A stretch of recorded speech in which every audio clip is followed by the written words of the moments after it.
नमस्कार, बहुत स्वागत है आप सभी का। आपके साथ मैं पल्लवी रविंद्र सिंह। इजरायल और हमास का युद्ध दिनों दिन भीषण होता जा रहा।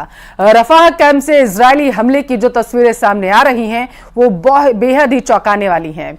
बता चली कि इस वक्त नेतन्याहू किसी की सुन नहीं रहे हैं, यहां तक कि अमेरिका की भी नहीं। नेतन्याहू ने रफाह पर हमले रोकने के एवज में 33 बंदूकों की रिहाई की मांग की। हमास जब तक इन बंदूकों को छोड़ नहीं देता, गाजा और रफाह में तबाही जारी रहेगी।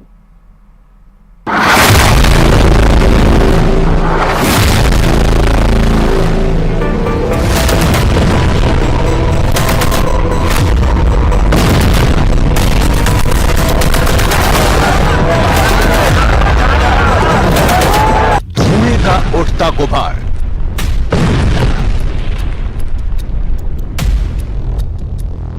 आसमान के सफेद रंग पर काला कर रहा है। बम के धमाकों की गूंज गाजा के गली गली में खून बहा रही है और इस बीच मदद के लिए आकाश से गिराए जा रहे भूखे पेटों के लिए भोजन। गाजा में जिंदगी और मौत दोनों का फासला मिट गया है।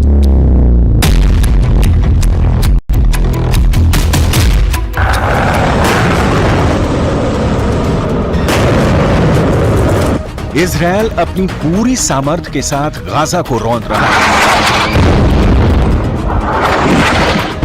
प्रचंड युद्ध के आगाज के बाद गाजा के निवासी सुकून का एक पल भी गिन गिन कर जी रहे हैं। पता नहीं कब बम का गोला गिरे और जान चली जाए। गाजा की सबसे लेटेस्ट रिपोर्ट आपको आगे दिखाएंगे। उसके पहले एक चौंका देने वाली रिपोर्ट जो बताती है कि गाजा की मिट्टी बारूद से नहा चुकी है। तबाही किस लेवल पर और कितनी हुई है, ये देखकर आप सन्न रह जाएंगे। गाजा की बर्बादी के इनसाइड स्टोरी जो पश्चिमी मीडिया में छप रही है, वो दिखाने से पहले इजरायल के प्रधानमंत्री बेंजामिन नेतन्याहू के लिए एक बुरी खबर आई है, वो देख लीजिए। बेंजामिन नेतन्याहू को डर है कि आईसीसी यानी इंटरनेशनल क्रिमिनल कोर्ट उनके खिलाफ अरेस्ट वारंट जारी कर सकता है। ये कार्रवाई गाजा में इजरायली एक्शन के मामले में हो सकती है। इसके लिए दक्षिण अफ्रीका समेत अन्य देशों ने याचिका दाखिल की है।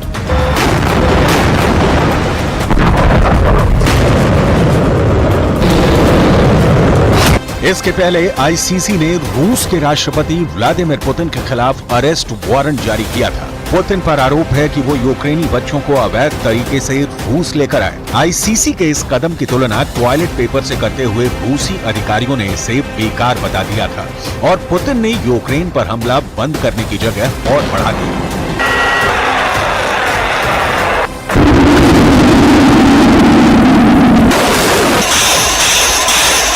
इंटरनेशनल क्रिमिनल कोर्ट की ताकत कितनी है? क्या आईसीसी पुतिन और नेतन्याहू जैसे नेताओं को गिरफ्तार कर सकता है? इसकी डिटेल आपको आगे दिखाएंगे, लेकिन उसके पहले नेतन्याहू के नए इरादे देख लीजिए। नेतन्याहू ने कहा है कि मेरे नेतृत्व में इजरायल अपनी आत्मरक्षा और अधिकार को कमजोर नहीं होने देगा।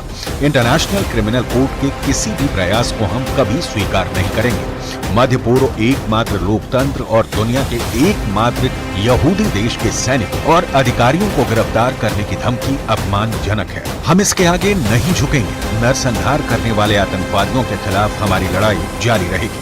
हम अपनी रक्षा करना कभी बंद नहीं करेंगे।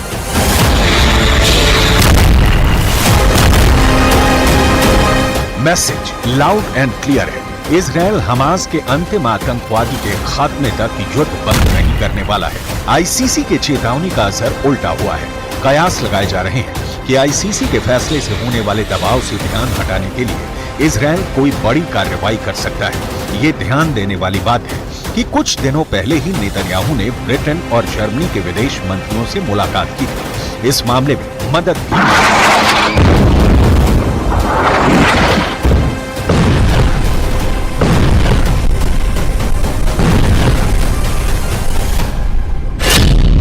प्रधानमंत्री बेंजामिन नेतन्याहू ने मोसाद हेडक्वार्टर और दूसरी सुरक्षा एजेंसियों का दौरा भी किया है। मोसाद के अधिकारियों से कहा है कि हमारे अस्तित्व पर संकट है, इसलिए मतभेदों को भुलाना होगा।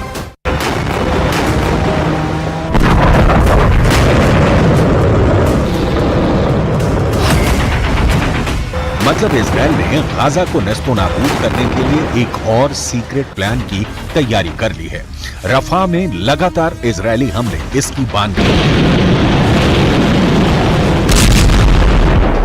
इजरायली प्रधानमंत्री बेंजामिन नेतन्याहू पर इंटरनेशनल क्रिमिनल कोर्ट का कोई असर नहीं है, लिहाजा ये समझना बहुत जरूरी है कि क्या आईसीसी के पास ऐसी कोई ताकत नहीं है कि वो इजरायल के खिलाफ कार्रवाई कर सके।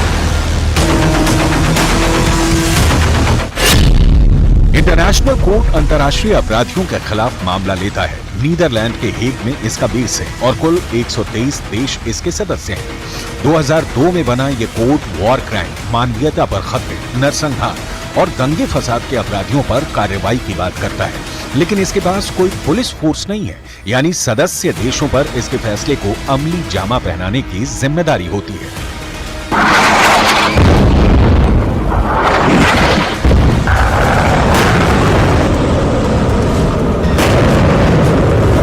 आईसीसी ने प्रक्रिया तो शुरू कर दी है, लेकिन यह लगभग असंभव है कि इंटरनेशनल कोर्ट नेतन्याहू पर हाथ डाल सके। अपने लगभग 24 साल के इतिहास में ऐसा कोई भी मामला नहीं जिसमें इसने किसी देश के नेता या ताकतवर शख्स के खिलाफ कार्रवाई की हो।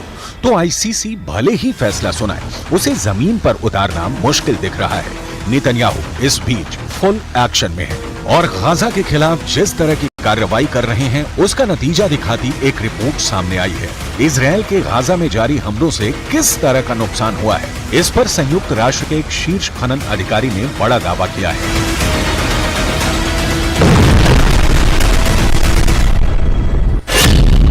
रिपोर्ट में कहा गया है कि गाजा में जारी युद्ध ने अब तक 37 मिलियन टन मलबा पैदा किया है। इस मलबे में बड़ी संख्या में बिना फटे बम शामिल हैं, जिनको हटाने में करीब 14 साल का समय लग सकता है। गाजा में प्रति वर्ग मीटर जमीन पर औसतन 300 किलो मलबा है। द गार्डियन की रिपोर्ट के मुताबिक गाजा में इस वक्त मलबे की जो स्थिति है उसे 100 ट्रकों के साथ हटाने का काम किया जाएगा, तो इसमें 14 साल लग सकता है।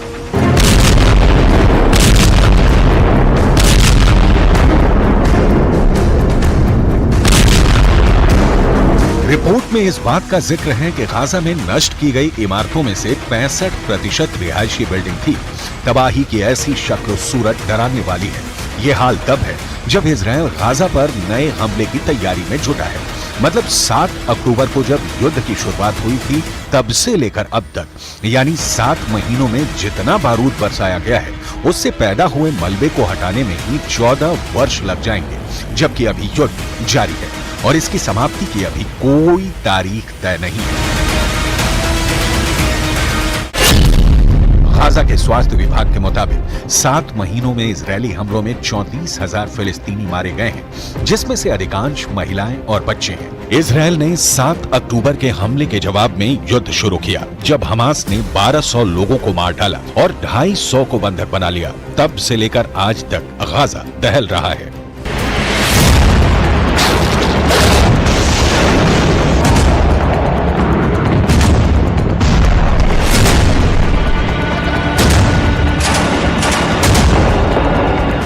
लेटेस्ट रिपोर्ट बताती है कि रफा को इजरायल मिट्टी में मिलाकर ही दम लेगा।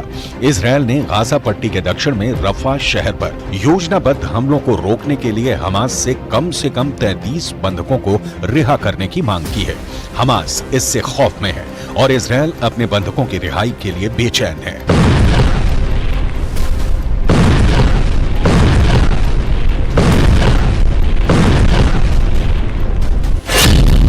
लेकिन इस बीच एक तीसरा देश मिस्र है, जिसे डर है कि रफा क्षेत्र पर हमले से नागरिक तबाही होगी। मिस्र में बड़ी संख्या में शरणार्थियों का पलायन होगा, क्योंकि रफा मिस्र के सिनाई क्षेत्र से सटा है। मिस्र के राष्ट्रपति काहिरा में अमेरिकी विदेश मंत्री एंटनी ब्लिंकन को रफा को लेकर चिंता जताई थी, लेकिन ये दिखता नहीं है कि इजरायल किसी दबाव में झुकने वाला है। मिस्र इस कोशिश में है कि हमास पर दबाव बनाया जाए, लेकिन हमास इसके लिए 2 नेशन थ्योरी की स्वीकृति का राग अलाप रहा है, जो इजरायल को कतई कबूल नहीं होने वाला। नतीजा है कि इजरायल गाजा को मिटा रहा है।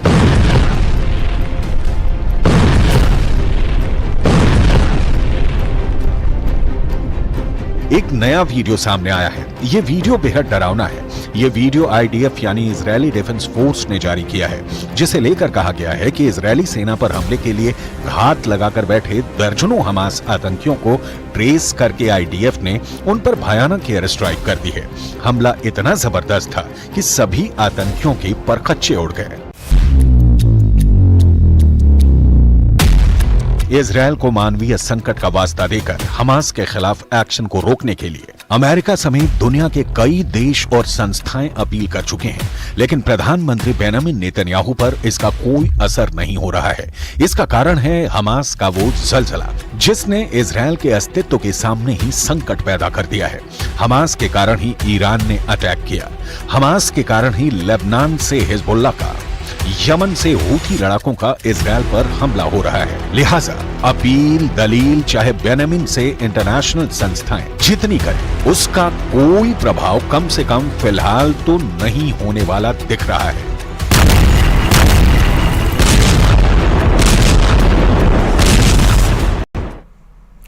बेशक इजरायली सेना एक के बाद एक बड़े हमले कर रही है, लेकिन यह सच है कि हिजबुल्ला इजरायल के खूनी हमलों के सामने जरा भी झुकने को तैयार नहीं। और यही वजह है कि हिजबुल्ला ने दक्षिणी इजरायल पर इतना भीषण रॉकेट हमला किया कि इजरायल की हालत खराब हो गई।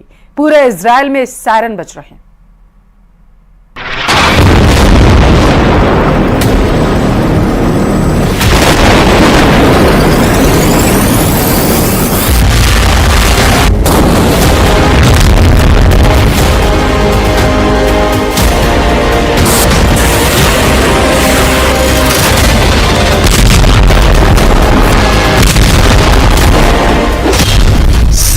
अक्टूबर जैसा खूनी हमला, हिजबुल्ला का रॉकेट युद्ध।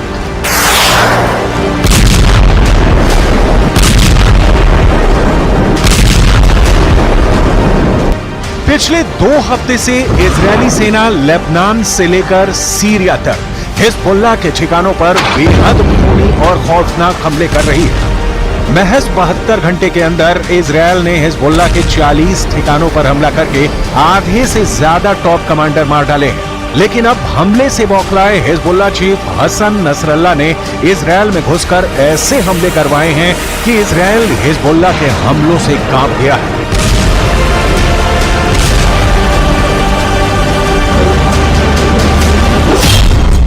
इजरायली मीडिया ने खुद माना है कि हिजबुल्ला के लड़ाकों ने इजरायल पर रॉकेटों से भीषण हमला किया है। हिजबुल्ला के दावों के मुताबिक रात के वक्त हिजबुल्ला ने दक्षिणी इजरायल के इलाकों पर रॉकेट से हमले किए हैं। हालांकि इजरायल की आईडीएफ दावा कर रही है कि हिजबुल्ला के रॉकेट हमलों को काफी हद तक नाकाम कर दिया गया है। इजरायली सेना के आयरन डोम ने हवा में भी हिजबुल्ला के रॉकेट तबाह कर दिए हैं, लेकिन हिजबुल्ला का दावा है कि उसके रॉकेट हमले में इजरायल को भारी नुकसान हुआ है, जिसे इजरायल छिपाने की कोशिश कर रहा है।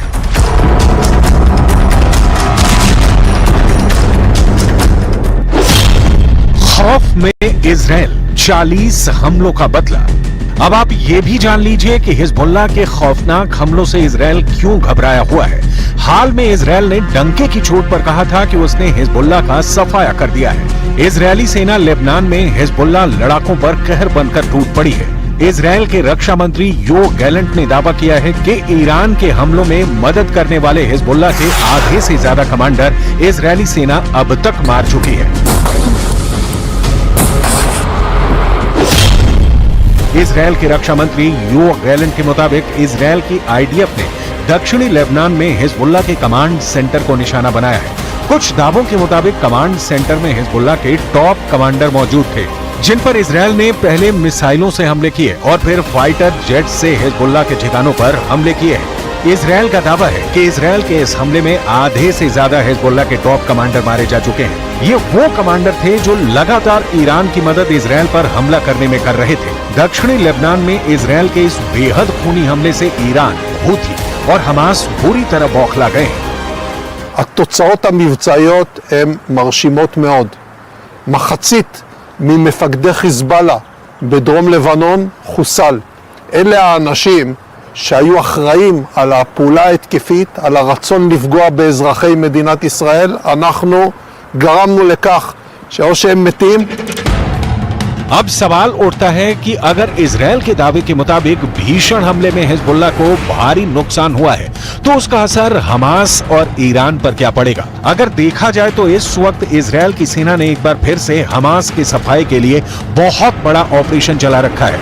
मिस्र की सीमा पर मौजूद रफा शहर में गाजा के लगभग 23 लाख लोग रहते हैं, जिनके बीच हमास लड़ाके भी मौजूद हैं, जो हिजबुल्लाह की मदद से इजरायली सेना पर हमले कर रहे हैं। लेकिन अब हिजबुल्लाह के दबाव होने से हमास पर सीधा असर पड़ेगा। हम आपको ये भी बता देते हैं कि इजरायल हिजबुल्लाह की सफाई पर क्या दावा कर रहा है।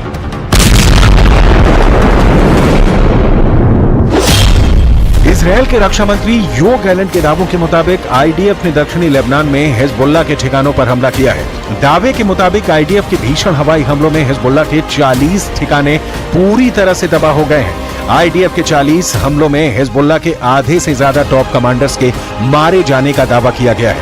आईडीएफ का यह हमला ऐता अल शाब के पास किया गया है।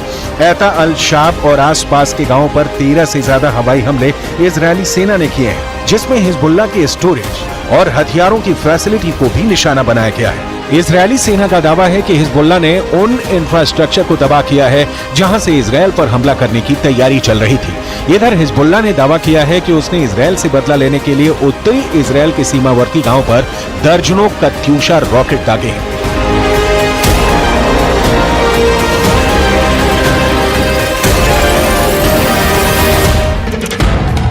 बेशक ईरान समर्थित हिजबुल्लाह को तगड़ी चोट इजरायल ने पहुंचाई हो, लेकिन हिजबुल्लाह को खत्म करना इतना भी आसान नहीं है। ईरान हिजबुल्लाह को और ताकतवर बनाकर हमले करवा रहा है। यही वजह है कि कमांडरों के मारे जाने के बाद भी हिजबुल्लाह ने इजरायल पर रॉकेटों की बौछार कर दी।